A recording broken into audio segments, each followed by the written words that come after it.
سلام سلام تخاتلتنا إذا channel زخونكم أبدأ زلخم وسلامكم يمنه مساخم زلغو ترحاسي كلمنا تتحسوا مقتاوي إذا channel حدش سلازخونه سبسكرايب زيقوركم سبسكرايب بمقبار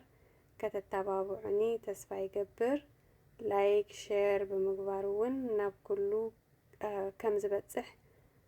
كتقورو يلابوكم مالتيو نهانا زريتكم نقفتكم كا عبوتا كومنت كتقدفلي تخوليكم يعني اللي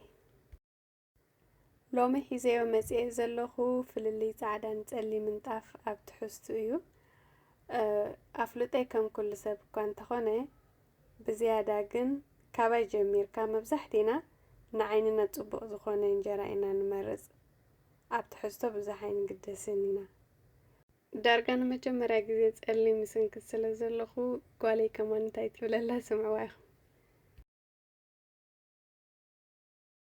The injera looks good, it's just the color. I was concerned why the color was brown.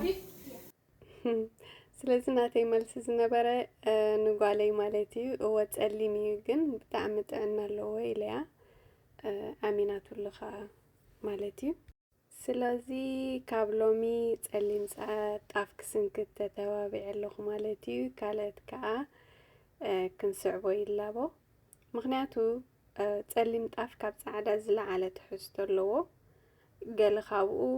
ልዑል ናይ ስርዓተ ምክልኻል ሕማም ኣለዎ ብላድ ሹገር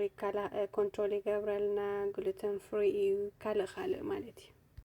ስለዚህ ኣነ ዝስንክቶ ዘለኹ ሎም መዓልቲ ጸሊም ናይ ኢትዮጵያ ማለት እዩ ኮምፕሊትሊ ናይ ዓዲ እዩ ቅድሚ ሕጂ መስቀል ዝበሃል ኣብዚ ዓዲ ዝፈሪ ኢና ንስንክት ነርና ማለት እዩ ንኽሰርሖ ብጣዕሚ ቀሊል እዩ ኢዚ ጸሊምን ጻዕዳን ጻዕዳ ዝበዝሖ ሓዊሰ ገለ ይገብር ነይረ ጸሊም ንበይኑ ዳርጋ ውፅእ ይፈልጥን እየ ማለት እዩ ካብ ሎሚ ግን ናይ ዓዲ በቃ ናይ ኢትዮጵያ ጸሊም ጣፍ ክስንክት ናሰራርሑ ብጣዕሚ ቀሊል ትሕዝቱኡ ከም ዝንብሎ ፀናሕናይ ማለት እዩ ኣብ ከባቢ ኣይዋ ገለ ዘለኽን ወይ ከዓ ኣብ ነብራስካ ዘለኽን እንድሕር ደሊኽን ኮንታክት ክትገብራ ንትኽእላ ኢኽን ብጣዕሚ ጽቡቕ ጣፍ እዩ ቀሊል ከዓ ኣሰራርሑስ ብጣዕሚ ኢዚ ረዮ ጸሊምን ጻዕዳን ብሓንሳብ ገይረዮ ዳርጋ እቲ ጽባቐ እቲ እንጀራሲ ዳርጋ ሓደ ኮይኑ ማለት እዩ ንዓይንኻ ጻዕዳ እንዲ ጽቡቕ ግን ዋላ ልስሉስ ብጣዕሚ ጽቡቕ ወፂለይ ጸሊም ንባዕለይ ሰርፕራይዝ ኮይነ ኣክቹሊ ኣብ ካልኣይ መዓልተይ ጽቡቕ ኮይኑ ለመጀመርያ ከም ናይ ዓዲ ሰራርሓ ስለ ዝሰራሕክዎ ላፋ ኣይፈቱን ብዙሕ ጽቡቕ ኣይወፀለይን ማለት እዩ ኣብ ካልኣይ ግን ጽቡቕ ኢለዮ ነዚ መስል ጻዕዳ ጣፍ ካረዮ በቃ ክጽቡቕ መዓት እዩ ንዓይንኻ ጽቡቕ ግን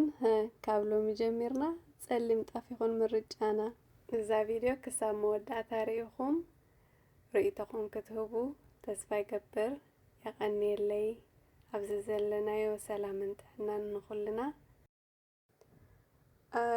እዛ ናይ ሎም መዓልቲ ትሕዝቶ ፈቲኹም ክትኮኑ ተስፋ ይገብር ኣብ ካልእ ትሕዝቶ ክሳብ ንራኸብ